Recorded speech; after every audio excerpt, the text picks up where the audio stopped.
Welcome to the Banker Lamp. Please enjoy the video. You're starting now. Open the App Store or Google Play and sign in with the exact account you used before. This matters because stores tie purchase and download history to that ID.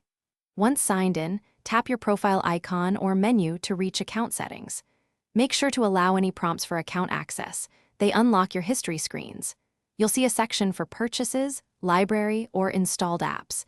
This is where you begin locating apps you removed. Next, find the list of apps you uninstalled. On iOS, go to Purchased or Your Account and choose Not on this iPhone. That shows apps removed from this device.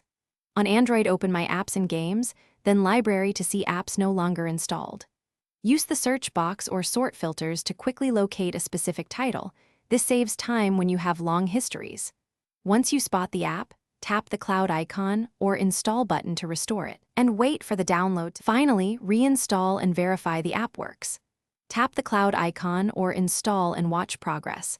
Once done, open the app to confirm settings and sign in. If you can't find the app, check other accounts you might have used or review family sharing and hidden purchases. Stores separate histories by account. If installation fails, restart your device, ensure enough storage, and update the App Store or Play Store app. These steps fix most download issues and let you complete the recovery. Thanks for watching. If this was helpful, leave a like and consider subscribing. See you next time.